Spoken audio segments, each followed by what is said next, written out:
Deus espera de nós. No livro de Josué, o capítulo 1, do verso 1 ao 9, a Bíblia diz assim: Depois da morte de Moisés, servo do Senhor, disse o Senhor a Josué, filho de Num, auxiliar de Moisés: Meu servo Moisés está morto. Agora, pois, você e todo este povo preparem-se para atravessar o rio Jordão e entrar na terra que estou para dar aos israelitas. Como prometi a Moisés, todo lugar onde puserem seus pés, darei a vocês. Seu território se estenderá do deserto ao Líbano e do grande rio, o Eufrates, toda a terra dos hititas até o mar grande no oeste. Ninguém conseguirá resistir a você todos os dias da sua vida. Assim como estive com Moisés, estarei com você, nunca o deixarei, nunca o abandonarei. Seja forte e corajoso, porque você conduzirá este povo para herdar a terra que prometi sob juramento aos seus antepassados. Somente seja forte e muito corajoso. Tenha cuidado de obedecer a palavra, a lei que meu servo Moisés lhe ordenou. Não se desvie dela nem para a direita nem para a esquerda, para que você seja bem-sucedido por onde quer que ande. Não deixe de falar as palavras deste livro da lei e de meditar nelas, de dia e de noite, para que você cumpra fielmente tudo o que nele está escrito. Só então os seus caminhos serão prósperos e você será bem-sucedido. Não fui eu que lhe ordenei? Seja forte e corajoso. Não se apavore, nem se desanime, pois o Senhor seu Deus estará com você por onde você andar. Essa palavra a Josué, como todos já conhecem, já sabem, como já foi lido aqui. Moisés conduziu o povo hebreu até uma parte do deserto, e quando ia entrar em Canaã, o Senhor recolheu Moisés. Josué, que era um dos auxiliares dele, foi colocado como sucessor de Moisés. Eu imagino a situação de Josué em ter que conduzir mais ou menos de 2 a 3 milhões de pessoas, que era mais ou menos a contagem feita, porque naquela época nos contavam mulheres e crianças, e ter que administrar todo esse povo no meio, né? Felipe com 60 já tem... Não, Felipe. Então, já tem uma dificuldade. Imagina 3 milhões de pessoas. É claro que Moisés, né, teve a ajuda de vários auxiliares, mas, né, nem sempre, né, sempre sobra para o chefe, né, Cláudio? Então, gente, antes de tudo, eu quero falar com vocês. Estou muito feliz do Cláudio estar aqui. Cláudio é o nosso presidente do Guerreiros, o grupo de pedal que a gente participa, viu, Lucas? Tá bom? É o grupo de pedal que a gente participa, um deles, que a gente está junto já. Já nos conhecemos há uns 5 ou 6 anos, né? Bastante tempo. E eu estou muito feliz com o convite que você aceitou. Assim, uma pessoa que tem no meu coração, assim, tem um lugar muito especial no meu coração. E tenho convidado já algumas vezes, né? E algumas vezes, e ele falou que ia. Eu falei, bom, tá bem. Aí choveu, falei, não vem mais. Né? E quando eu vi aqui, eu fiquei muito feliz mesmo, Cláudio. Quero te agradecer por você estar conosco aqui. É muito bom. Volte sempre. Se quiser, fique de vez. Né Drelli? Não é assim? Então, nessa situação... o Cláudio não deixa de brigar comigo não, tá? Já me deu um monte de puxador de orelha, né, Cláudio? Às vezes me puxa a orelha, que a gente vai muito longe, foge do povo, né? E depois, né, puxar a orelha. Mas um líder, ele precisa fazer isso. Ele tem também essa autonomia, já que um líder está dirigindo um povo, que seja com 60, com 3 milhões, ou com 70, ou com 50, ou 40, ou 10, não importa, né? E Josué teve essa missão de conduzir o povo até onde o Senhor estava levando.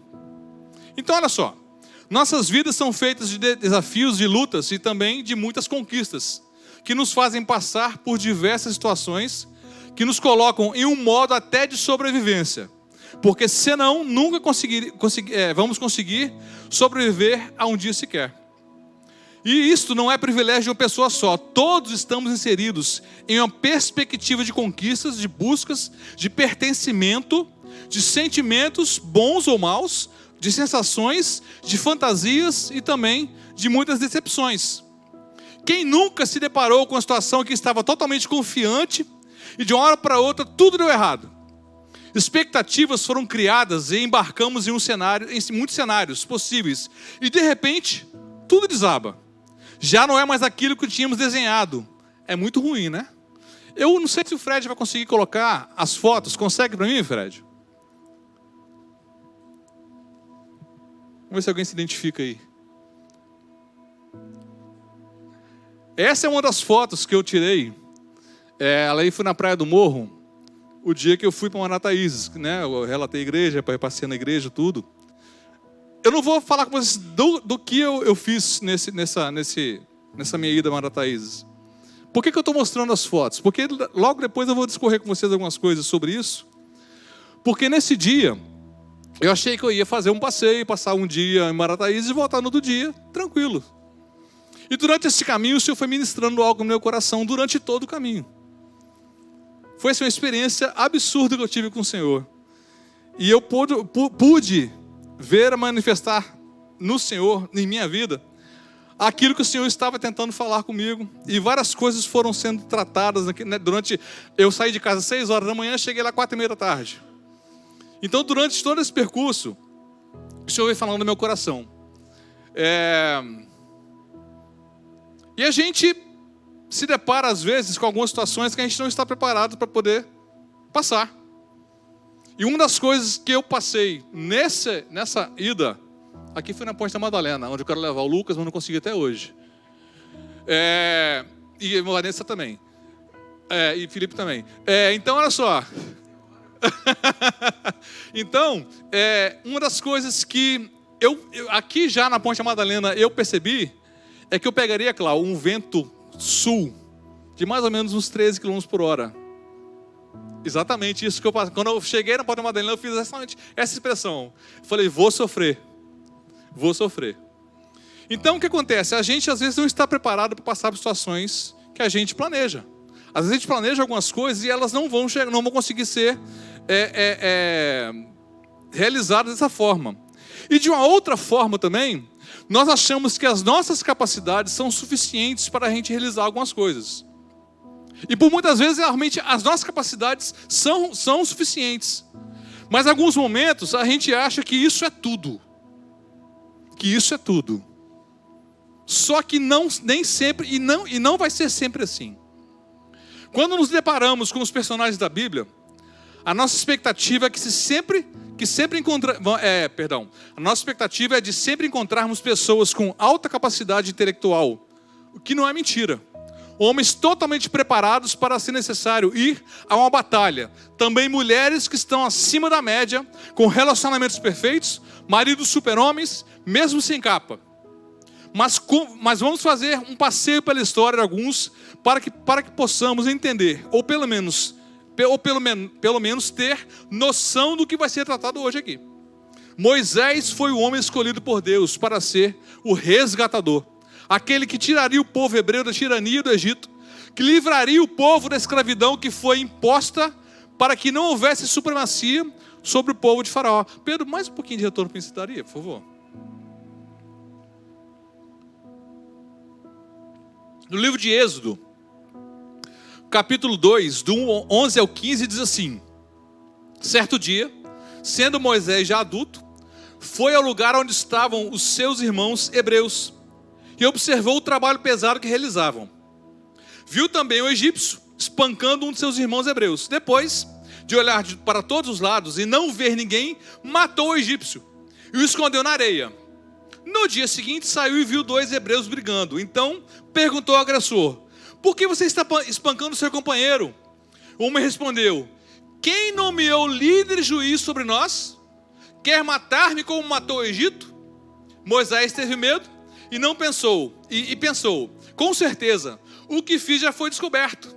Quando o faraó soube disso, procurou matar Moisés.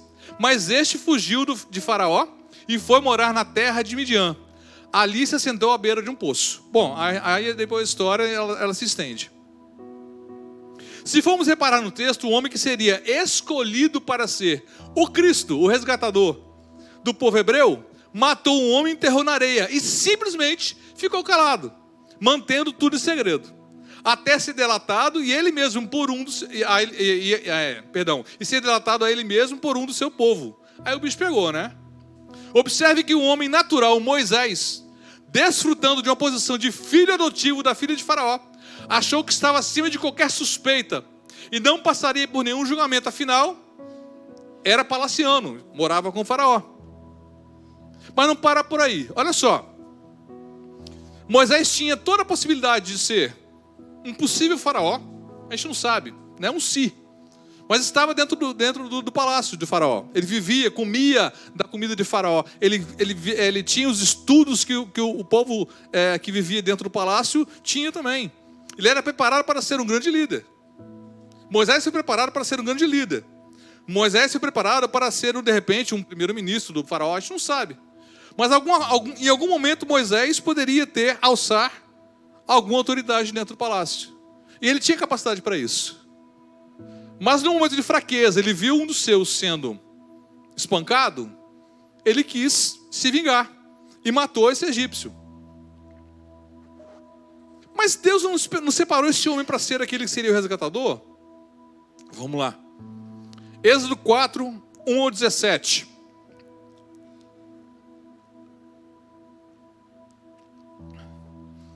Minha boca está seca hoje, misericórdia. Aí o Felipe chegou para mim e perguntou: está preparado? Nunca. Mas você não tem ideia como a gente... De tarde começou a me dar uma tremedeira. Eu falei: Jesus, o que é isso? Mas eu comecei a orar. Falei: Senhor, que você possa me usar com a tua palavra, que seja bênção para a igreja. Mas mesmo assim, irmãos, dá uma tremedeira, dá a responsabilidade de trazer a palavra. Os irmãos não têm ideia. Eu estou com a boca sequíssima hoje. Estou que nem lá o Vale dos Ossos Secos, né? Com Eliseu lá. Sequíssima. Êxodo 4, 1, 17 diz assim: Moisés respondeu. Lembrando o seguinte, Moisés foi escolhido para ser aquele que seria o resgatador, ok? Então eu já fui à frente da história. Eu não estou seguindo a sequência, não. Estou pegando lá na frente já, porque Deus já tinha escolhido Moisés. Vocês se lembrem que Moisés estava no deserto, já depois que ele tinha ido para Midian, e ele foi no deserto e ele viu a sarça ardendo, né? Ele viu um arbusto que queimava, mas não se consumia. E no meio daquele arbusto, a voz sai e fala: olha, eu vou te escolher, vai ser aquela pessoa que vai tirar o meu povo que está sofrendo no Egito. Então eu vou fazer você ser aquele que vai ser o resgatador.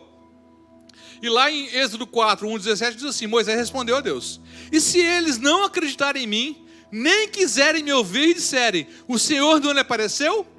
Então o Senhor lhe perguntou: que é isso em sua mão? Uma vara, respondeu ele.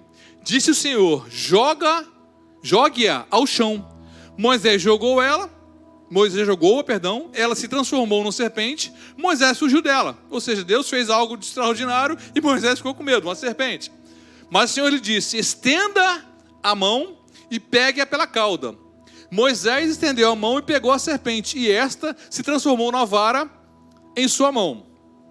E disse o Senhor: isso é para que eles acreditem que o Deus dos seus antepassados, o Deus de Abraão, o Deus de Isaac, o Deus de Jacó, apareceu a você.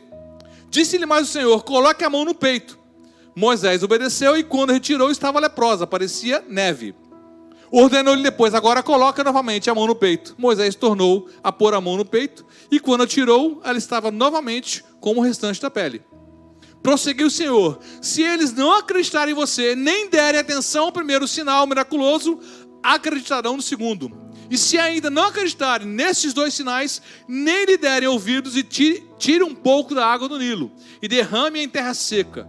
Quando você derramar essa água em terra seca, ela se transformará em sangue. Disse, pois, Moisés ao Senhor: o Senhor nunca tive facilidade para falar, nem no passado nem agora, que falasse ao teu servo. Não consigo falar bem. Disse-lhe o Senhor: quem deu boca ao homem? Quem fez o surdo ou o mudo? Quem lhe concede a vista ou torna cego? Não sou eu o Senhor?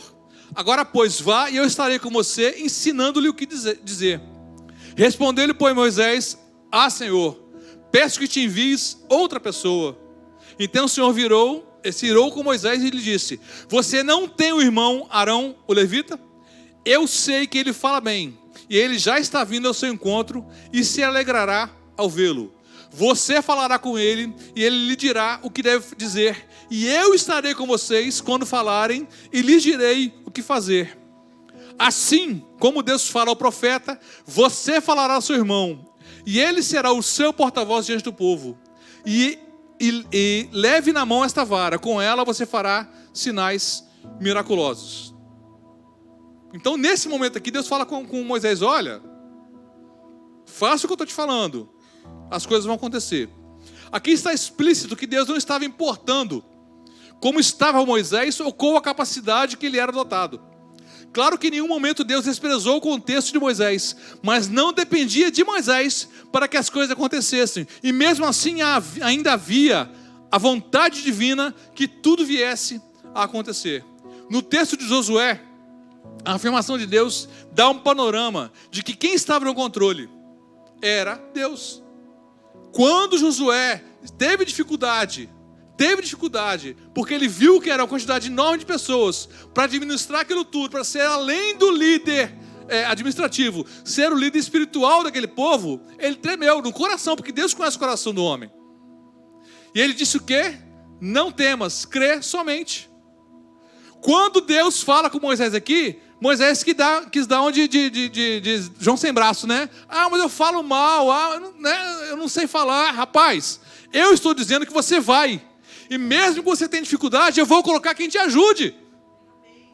Porque a capacidade que você tem não importa para mim, importa o que eu quero fazer. Importa qual é o meu objetivo. Importa que as coisas vão acontecer, porque não depende de você. Muitas vezes você é capacitado a fazer coisas, e quando você chega para fazer, você treme. Você fala assim: isso eu não posso fazer. Mas Deus fala assim: eu não quero saber se você pode ou não pode fazer, mas eu posso fazer. E eu vou capacitar você a fazer aquilo que tem que ser feito. Eu vou te colocar num lugar, no momento e na hora exata que tem que ser feito. Não é você que vai dizer que se pode ou não, se a sua capacidade é suficiente ou não. Quem capacita a Deus é o homem. Quem dá o poder ao homem é Deus. Quem realiza é o Senhor. A partir do momento que nós começamos a confiar no que o Senhor pode fazer, independe daquilo que somos, mas dependemos de quem é por nós. 1 Samuel, primeiro livro de Samuel, no capítulo 16, de 1 a 13, eu estou lendo um pouquinho de texto, mas eu vou tentar ser sucinto, o máximo possível. Mas tenha um pouquinho de paciência comigo. Me deram meia hora a mais, né, Felipe? Não? Achei que era. Mas 10 minutos? Jesus. Sim, entendeu? O Felipe falou que vocês vão me dar 10 minutos, tá certo? 10 minutos, quem vai dar mais 10? Tá, já deu meia hora já, ó. 40 minutos, já deu, tá ótimo. Vamos embora. Eu vou tentar ser sucinto. 1 Samuel 16, 1 ao 13. O Senhor disse a Moisés, está aí o texto lá, né? O Senhor disse a Samuel, colocando Moisés no lugar de Samuel já, né? Disse o Senhor a Samuel: até quando você irá se entristecer por causa de Saul? Eu o rejeitei como rei de Israel. Encha um chifre com óleo, aleluia. E vá a Belém, eu enviarei Jessé. Escolhi um dos seus filhos para ser rei. Samuel, porém, disse: como poderei ir? Saul saberá disto e me matará. O Senhor disse: leve um novilho e você diga que foi sacrificar ao Senhor. Convide Jessé para o sacrifício e eu lhe mostrarei o que fazer. Você irá ungir para mim aquele que eu indicar. Samuel fez o que o Senhor disse. Quando chegou a Belém, as autoridades da cidade foram encontrar-se com ele, tremendo, e perguntaram: você veio em paz? Samuel, profeta, levou um novilho, você veio em paz? Né? Todo mundo ficou com medo, porque Samuel poderia levar uma palavra de condenação ao povo. Respondeu Samuel: sim, venha em paz sacrificar ao Senhor. Consagrem-se e venham ao sacrifício comigo. Então ele consagrou Jessé e os filhos dele e os convidou para o sacrifício. Quando chegaram, Samuel viu Eliabe e pensou: com certeza, este aqui será o que o Senhor quer ungir. O Senhor, contudo, disse a Samuel: não considere a sua aparência nem a altura, pois eu o rejeitei. Não é o que você pensa nem o que você acha, é o que eu quero. O Senhor não vê como o homem, o Senhor vê, o homem vê a aparência, mas o Senhor vê o coração. Então Jessé chamou Abinadab e levou a Samuel. Ele, porém, disse: o Senhor também não escolheu a este. Então Jessé levou Samá a Samuel.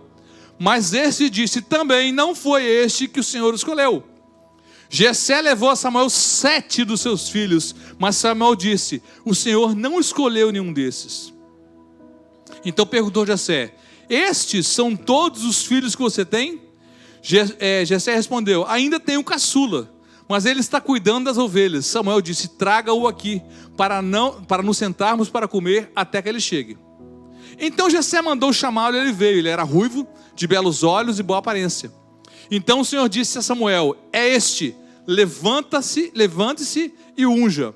Samuel então apanhou o chifre cheio de óleo e ungiu na presença de seus irmãos. E a partir daquele dia, o Espírito do Senhor apoderou-se de Davi, e Samuel voltou para Ramá. Todos os filhos de Jessé, os que foram, tinham boa aparência, capacitados, bons de luta, bons soldados. Deus escolhe um homem fedendo a ovelha, que estava lá no campo, cuidando, um jovem cuidando de ovelhas. Porque o Senhor, Ele não viu o que aqueles homens tinham preparado, mas viu aquilo que estava no coração daquele homem, daquele rapaz, Davi. O Senhor olhou para muito mais profundo do que nós olhamos, e muito mais profundo do que nós, de repente, pensamos sobre nós mesmos. Essa semana agora eu voltei das férias, na quarta-feira, e eu comecei uma pós-graduação na terça-feira. E às vezes eu fico pensando assim, né? O meu objetivo era aposentar. Eu estou na expectativa de aposentar. E surgiu a oportunidade de nós fazermos uma pós-graduação pelo Estado. Na verdade, uma verba federal foi liberada para nós. E eu fui classificado em 27º a seleção foi feita de alguns servidores, de vários servidores, na verdade. E eu fiquei em 27º lugar lá por causa da antiguidade, o tempo de trabalho, de serviço, mais algumas coisas. E eu fiquei pensando assim, às vezes a gente acha que está na hora de parar. Né? Para que eu vou estudar mais? Não tem necessidade, eu quero parar, eu quero descansar. Mas isso me deu um fôlego, irmãos, absurdo, quando eu fui aceito para a pós-graduação, na verdade foi essa. Porque não era questão de eu ter pontos em prova ou ter nada. Realmente eu fui aceito, como vários dos nossos colegas, 80 de nossos colegas foram aceitos para fazer essa pós-graduação. Então, o que eu quero dizer é que por muitas vezes, por mais que a gente se prepare, sempre há algo mais a fazer. Sempre há algo mais a fazer. Não se detenham em achar que vocês estão prontos para tudo. O Senhor sempre vai nos requerer mais. E preparem-se. Já foi revelado, já foi falado, já dito muitas vezes. Pessoas serão enviadas em missões a outros lugares, a outros povos. Será que é você ou será que sou eu? Ou será que é Felipe e Vanessa só? O preparo tem que vir da gente. A disposição tem que vir da gente. E se nós não nos colocarmos à disposição, podem ter certeza que o Senhor vai procurar entre os 7 filhos e não vai achar ninguém. E vai achar um que está fedendo a ovelha, que você acha que não tem capacidade nenhuma, mas o Senhor escolheu essa pessoa. Observem isso. Em Lucas 11,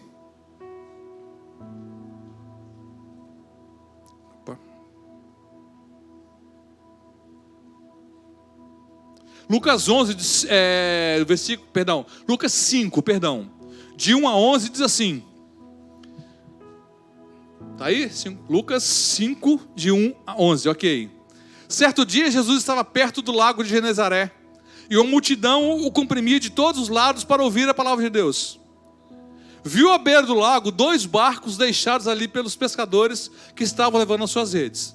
Entrou num dos barcos, o que pertencia a Simão, e pediu-lhe que afastasse um pouco da praia. Então sentou-se no barco e ensinava o povo.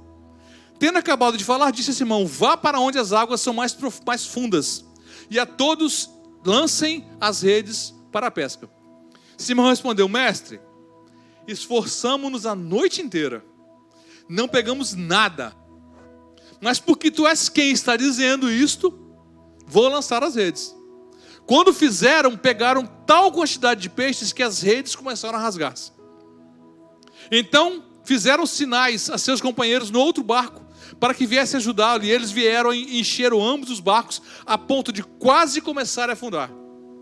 Quando Simão, Pedro, viu isso, prostrou-se aos pés de Jesus e disse: afasta-te de mim, Senhor, porque eu sou homem pecador. Pois ele e todos os seus companheiros estavam perplexos com a pesca que havia feito. Como também Tiago e João, os filhos de Zebedeu, sócios de Simão. Então Jesus disse a Simão: não tenha medo, de agora em diante farei de vocês pescadores de homens. Eles então arrastaram seus barcos para a praia e deixaram tudo e o seguiram. Entendo que Pedro, João e Tiago, Tiago, João e Pedro eram pescadores experientes, que mesmo na sua experiência tiveram a noite toda para pescar, não pegaram nada. E em um dado momento, quando Jesus se aproxima e fala: olha, vamos mais profundo, vamos pescar, joga a rede aí. Pedro, Jesus, olha só, a gente já pescou a noite toda aqui, não deu nada, mas eu vou te respeitar, porque você está dizendo que está dizendo que é o Cristo, tal, Messias. Eu vou respeitar por isso, mas não vai dar nada não, vai dar nada. E foi uma das peças, dita pesca maravilhosa, e alguns textos falam, tal. Então a capacidade que Pedro tinha naquele momento não foi superada pelo milagre feito por Jesus. A sua vida também é assim. Muitas vezes o Senhor supera aquilo que você é para realizar algo que Ele quer. Atos 9, de 1 a 9 diz assim: neste relato, Jesus está em uma missão de escolha de seus discípulos e encontra alguns à beira da praia e de forma extraordinária faz saber quem Ele é e os convida a ser pescadores de homens. Enquanto isso, Saulo respira ameaças de morte. Perdão, eu li um texto aqui, outro. Desculpa. Atos 9 a 1 diz assim: enquanto isso, Paulo não respirava ameaças de morte contra os discípulos do Senhor, dirigindo-se ao sumo sacerdote. Pediu-lhes as cartas para as sinagogas de Damasco, de maneira que, caso encontrasse ali homens ou mulheres que pertencessem ao caminho, pudessem levá-los presos para Jerusalém. Em sua viagem, quando se aproximava de Damasco, de repente brilhou ao seu redor uma luz vinda do céu. E ele caiu por terra, ele não caiu do cavalo, como muitos dizem, ele caiu por terra, prostrado. E ouviu uma voz que dizia: Saulo, Saulo, por que você me persegue? Saulo perguntou: quem és tu, Senhor? Ele respondeu: eu sou Jesus a quem você persegue. Levante-se, entre na cidade, alguém lhe dirá o que você deve fazer. Os homens que viajavam com Saulo pararam emudecidos, ouviram a voz, mas não viram ninguém. Saulo levantou-se do chão e, abrindo os olhos, não conseguia ver nada. E eles levaram pela mão até Damasco. Por 3 dias ele esteve cego, não comeu e nem bebeu. Normalmente, se a gente for ver a história de Saulo, ele estudou nas melhores escolas de Jerusalém. Estudou com Gamaliel, um dos maiores mestres da época. Homem preparado, homem culto, de várias línguas. Homem que tinha capacidade para poder estar em qualquer lugar. Era um homem influente. E de repente, esse homem, prostrado diante de Jesus, mesmo com toda a sua capacidade, ele foi colocado diante do chão e se rendeu à majestade de Jesus. Porque a capacidade que ele tinha não ia acrescentar nada se ele não estivesse aos pés do Senhor. Paulo só começou, se os irmãos forem ver os textos mais à frente, vão ver que Paulo ficou vários anos sem se apresentar, sem fazer nenhuma pregação. Se eu não me engano, foram 14 anos que ele ficou recolhido, estudando a palavra para conhecer um pouco mais. E eu vi hoje, esses dias, um gnóstico falando que Paulo inventou toda a teologia que existe hoje. Ele inventou esse Cristo que existe, que é um Cristo que nunca foi falado quem era. Mas na verdade ele não entendeu, não sabe da história de Paulo. Porque Paulo foi um homem separado por Deus para ser aquele que seria o apóstolo das igrejas. Mesmo não tendo andado com Jesus, mesmo com sua capacidade sendo suficiente para ele estar no meio de várias pessoas, de vários líderes, Paulo teve que se render à majestade de Jesus. Então, voltando um pouquinho agora ao início que a gente começou aqui. Estou olhando o relógio ali que eu estou preocupado. Voltando novamente ao que onde a gente começou, onde eu mostrei as fotos aqui. Não sei se vocês notaram, alguns que viram os vídeos que eu coloquei lá no grupo, né, vão notar que para eu poder fazer esse percurso, eu precisei equipar a minha bicicleta, a minha bike. Então tinha 2 alforjes, de um lado esquerdo estava toda a minha roupa, do lado direito estavam vários equipamentos, inclusive ferramentas, para que caso acontecesse algum imprevisto eu pudesse consertar a bicicleta. Na minha frente tinha uma outra bolsa de guidão, também com algumas coisas mais importantes, que eu precisava ali, né? O meu equipamento eletrônico, o GPS, tudo. Tudo isso eu fiz por precaução. 70% das coisas que eu levei, eu não usei. Inclusive o meu banquinho, ficou onde estava. Eu não precisei usar o banquinho que eu levei. E nós estamos fazendo nossa vida dessa forma.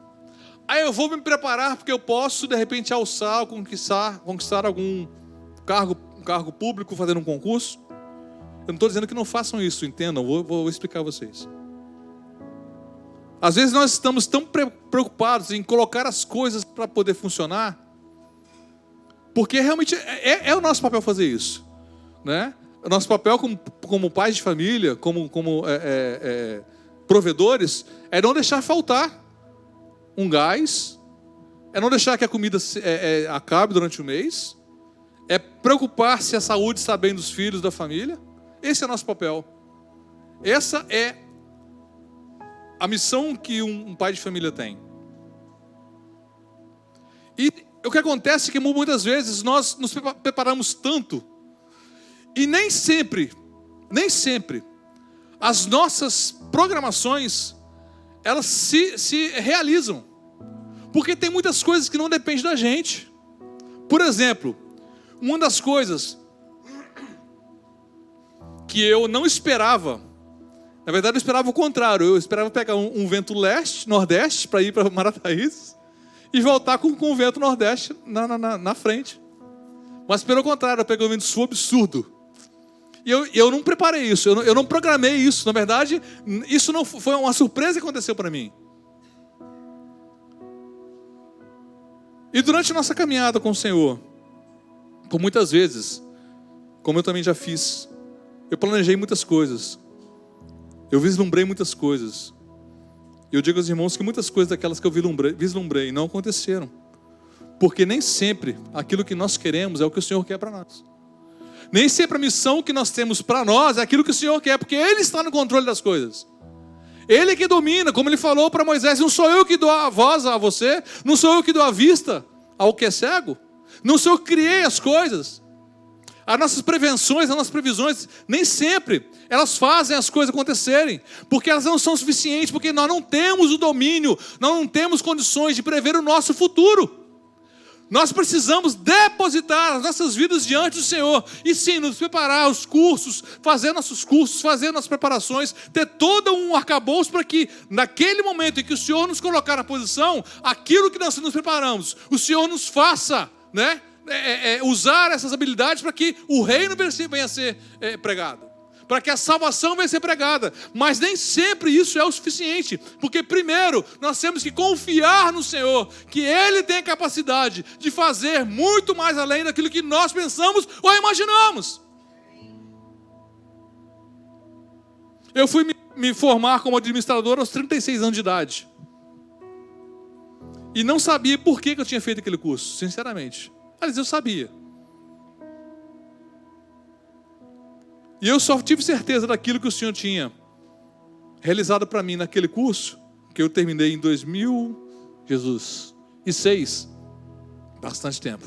Muita gente nem tinha nascido ainda.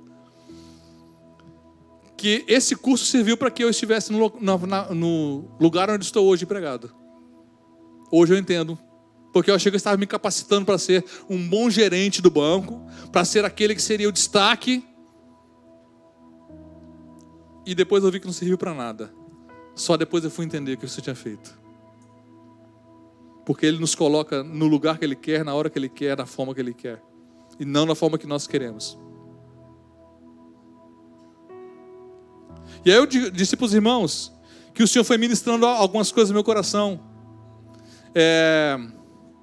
Durante a nossa caminhada, nossa vida, nós vamos acumulando conhecimento, tristeza, decepções, relacionamentos, experiências, causamos problemas para alguns, em algum momento nos afastamos de alguns e aproximamos de outros. E essa trajetória de nossa vida essa a trajetória da nossa vida. Todas essas coisas servem para forjar quem somos e com o tempo vamos aprendendo o que é necessário para que tenhamos uma vida melhor. E só que acontece uma coisa. De vez em quando acontecem coisas que não esperamos. E a gente tem que se prevenir. Para que as coisas venham a ser, resolvidas. E eu digo aos irmãos, eu até questionei o Senhor, por que isso? Sabe por quê? Porque às vezes nós precisamos limpar a sujeira que a gente faz na nossa família. Às vezes precisamos limpar a sujeira que nós fazemos no nosso trabalho. Às vezes acontece algo que precisa ser restaurado. Que se nós não estamos preparados para realizar essa limpeza, para restaurar pessoas, nós não estamos restaurados para o reino, preparados para o reino. Eu vi o Felipe contando uma experiência uma vez de um rapaz que fraudou a empresa que ele trabalhava. E o Felipe falou assim: você vai voltar na empresa, você vai falar com o seu chefe, vou guardar, tá? Vou falar com o seu chefe o que você fez e arcar com as consequências, limpar a sujeira que você realizou. Isso é muito duro. Isso é muito duro. Só que o Senhor já fez isso comigo também. Eu tive que restaurar pessoas. Eu tive que restaurar relacionamentos. E eu vou contar para os irmãos que não é fácil a gente reconhecer que a gente não é perfeito. Novamente, quem nos capacita é o Senhor. Quem nos dá condições de fazer as coisas do Senhor. E eu entendi um processo que aconteceu. Uma colega foi trabalhar conosco antes de eu sair de férias, no mês de março, acho. E eu descobri que ela tinha trabalhado, eu conhecia uma pessoa. E o Senhor começou a falar comigo: pega o telefone de fulano e agora e passa a mensagem. Você vai restituir essa pessoa agora. Eu falei: Senhor, mas será que eu não estou pedindo, eu estou dizendo que você vai restaurar essa pessoa agora. E discretamente eu falei: você conhece fulano, né? Você pode me passar o telefone, estou querendo falar com ela e tal. E eu passei a mensagem, irmãos, para essa pessoa. A pessoa falou assim: oi, Alessandro, tudo bem? Isso foi às 11 horas da manhã. E não respondeu mais nada. Eu falei: Jesus. Difícil. Quando deu 4 horas da tarde, a pessoa começou a digitar. E começou a falar algumas coisas. E começou a falar comigo. Eu também quero te pedir perdão. Porque em algum momento eu não fui a pessoa melhor na sua vida. Então, eu te agradeço por você ter passado essa mensagem. E eu quero te pedir perdão também, porque eu não fui quem eu deveria ter sido por você. Então o Senhor restaurou essa pessoa, o meu coração dessa pessoa. Porque eu tinha... isso tem 1 mês e meio. Eu tinha causado algum mal para essa pessoa. Então nós temos que estar preparados para isso. Porque por muitas vezes, e com certeza, nós temos que arcar com as consequências daquilo que fazemos. Mesmo que ela seja dura. Mesmo que seja difícil. E a gente tem que entender claramente, que o Senhor quer que nós sejamos cópias de Jesus. Que para a igreja ser santa, ela precisa ser restaurada, transformada e modificada. Para que nós tenhamos a ter o processo, passar pelo processo de santificação, é necessário tirar muita casca. É igual a ovelha perdida. que passou tanto tempo, não sei se você se lembra, uma ovelha que foi achada na Austrália há uns 5 anos atrás, ela estava com 35 quilos, 75 quilos de pelo, porque estava perdida. Foi necessário que restaurasse a saúde daquela ovelha, tirando todo aquele pelo. E é assim que o Senhor faz conosco. Ele tira de nós toda a casca que existe do pecado. Ele vai arrancando da gente igual foi tirando de Jó. Jó tinha aquelas cascas que o machucavam, porque tudo que Jó foi considerado um homem justo. Mas mesmo assim, o Senhor veio até Jó e permitiu que acontecesse o que aconteceu com ele. E em um dado momento, Jó poderia olhar para o Senhor e falar: poxa, perdi todos os meus filhos, perdi minhas fazendas, perdi os animais que eu tinha. De repente eu fico pensando: poxa, aquele cavalo que eu tive, que eu gostava demais daquele cavalo, né? Ou aquela ovelha que me fazia tão feliz, porque era um relacionamento interessante com o animal. Quem gosta de animal sabe o que eu estou falando, né? Quem é pai de pet, eu não sou pai de pet, eu tenho animais em casa. Então a gente tem um relacionamento com animais, né? Hã? É. Então, de repente, Jó, né, todos os seus filhos que ele tinha criado, perderam todos. Até o ponto de sua mulher falar: rapaz, amaldiçoa o seu Deus e morre. Jó em nenhum momento deixou que essa mágoa viesse ao seu coração. E a Bíblia não fala em nenhum momento que Jó ficou remoendo essas coisas depois que ele foi restaurado. Toda a sua riqueza, todos os seus cavalos, toda a sua fazenda foi restaurada. A sua família foi restaurada. Porque ele confiou no processo. De que ele não tinha capacidade de mudar nada que tinha acontecido com ele. Eu vou finalizar agora, irmãos. Confesso aos irmãos, para não poder cansar muitos irmãos. Eu queria que os irmãos lessem também comigo agora, para a gente poder finalizar. Mateus 11, 28 ao 30. E só para adiantar, o Senhor fala que nós somos a noiva escolhida por Ele, preparada para estar com Ele na glória. E para que nós sejamos a noiva preparada, escolhida, nós precisamos entender o processo e passar pelaquilo que o Senhor nos colocou e nos ensinou durante todo o seu ministério, e os seus apóstolos depois vieram nos trazendo toda o ensinamento da palavra. Em Mateus 11, 28 diz assim ao 30: venha a mim todos os que estão cansados e sobrecarregados, e eu lhes darei descanso. Tomem sobre vocês o meu jugo e aprendam de mim, pois sou manso e humilde de coração. E vocês encontrarão descanso para as suas almas, pois o meu jugo é suave e o meu fardo é leve. Só para poder finalizar, eu peguei um texto rapidinho.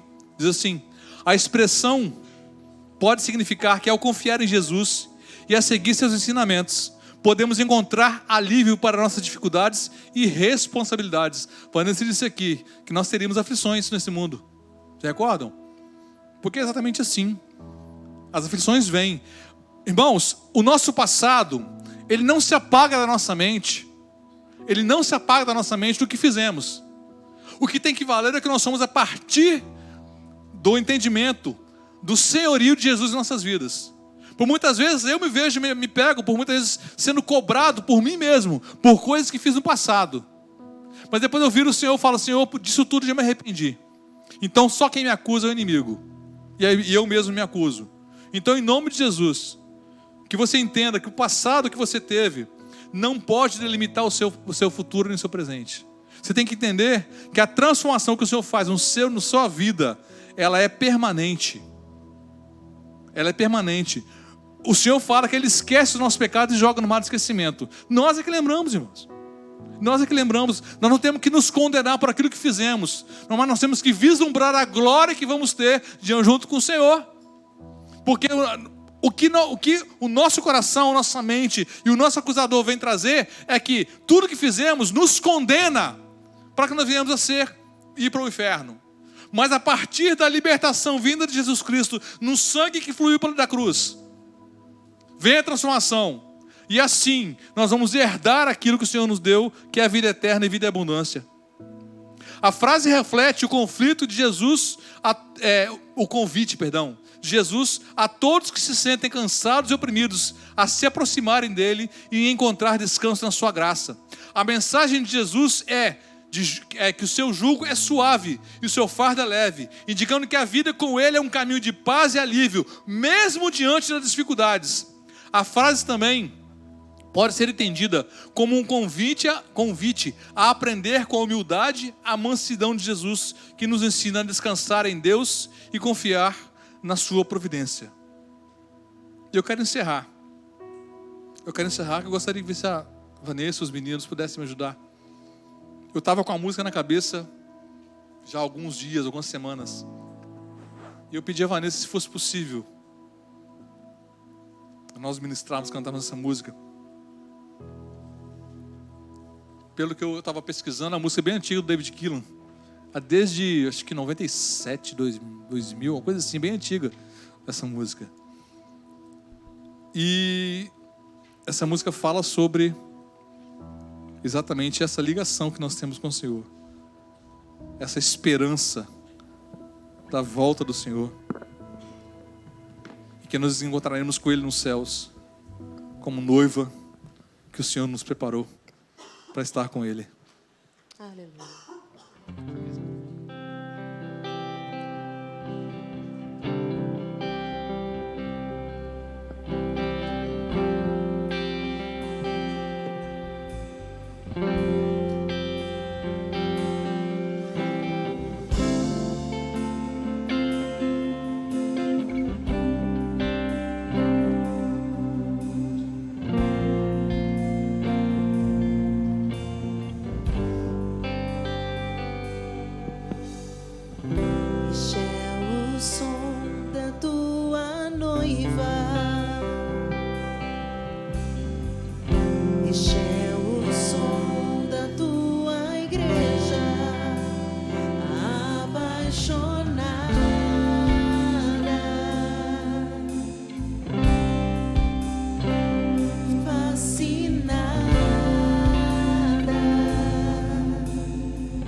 Eu não sei qual tem sido a sua vida, qual tem sido o seu problema, a sua dificuldade. A gente não se acompanha 24 horas por dia. Ninguém olha o Instagram o tempo todo para saber como é que o outro está. Na verdade, nem temos que fazer isso. Nossa vida com o Senhor, ela depende do nosso relacionamento com Ele. Mas eu quero te colocar nesse momento o seguinte: você deve confiar no Senhor. E principalmente, não só confiar no Senhor, depositar ao Senhor todas as suas habilidades, deixar que Ele faça a sua vida. Muitas vezes a gente está ansioso porque, como a Vanessa falou, às vezes não tem o dinheiro para pagar uma conta, que está faltando, o boleto está chegando, e você está com dificuldade. Às vezes é um relacionamento que você tem ou teve, que veio sobre a sua vida e te trouxe tanta dificuldade. Às vezes é um chefe que é um chefe perverso, ou um vizinho que te apurrinha a vida, ou de repente um problema que você tem na sua família que não é resolvido nunca,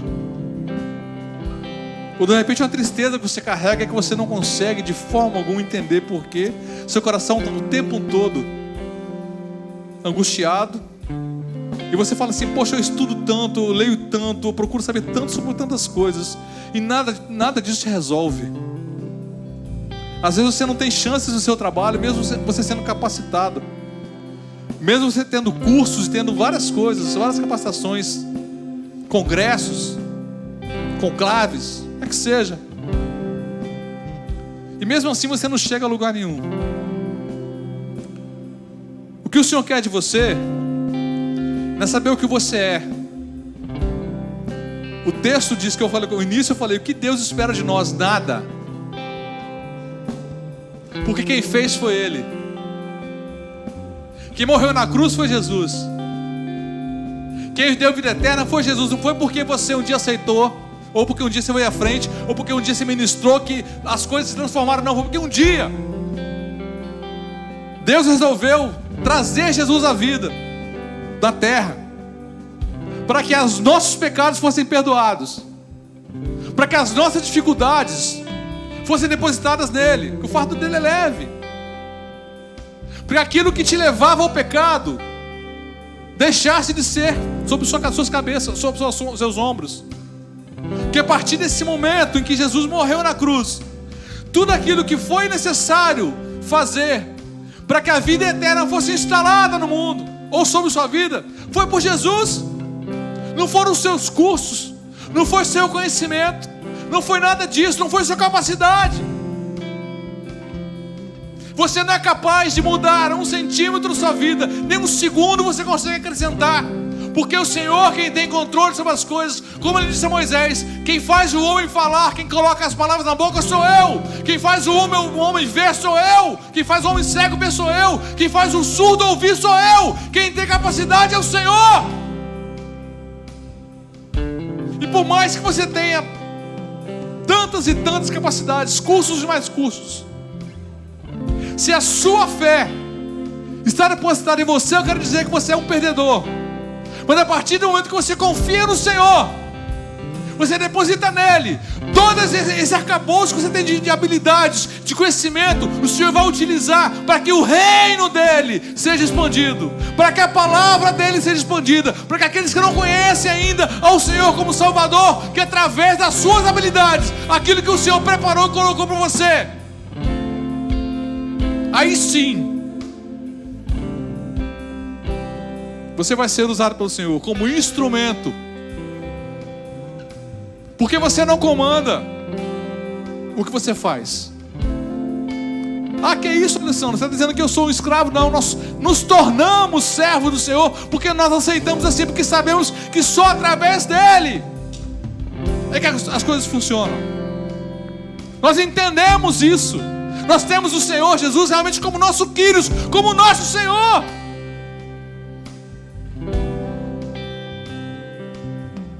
Eu quero te desafiar.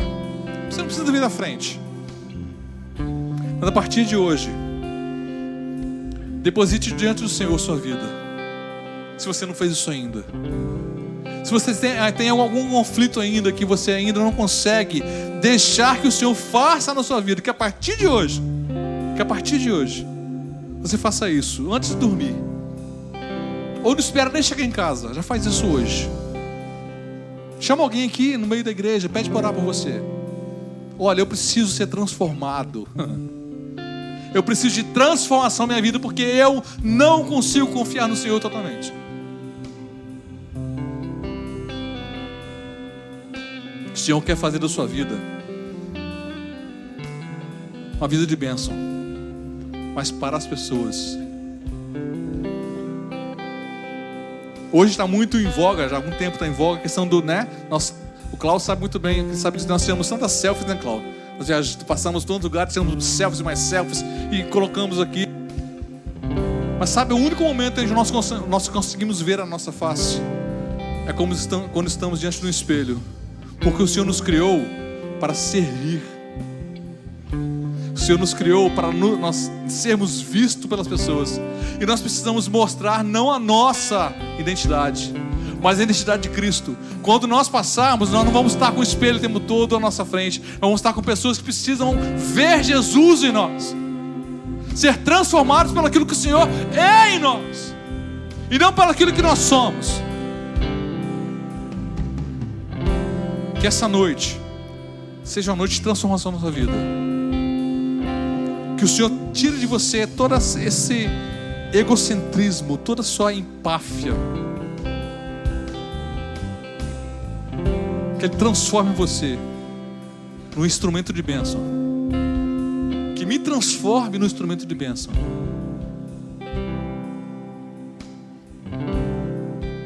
Seja feita a tua vontade, assim na terra como no céu. Que nós confiemos que mesmo que amanhã não haja pão em nossa mesa, mas o Senhor está presente. Que mesmo que nós passamos pelo vale da sombra da morte, nós não seremos abandonados.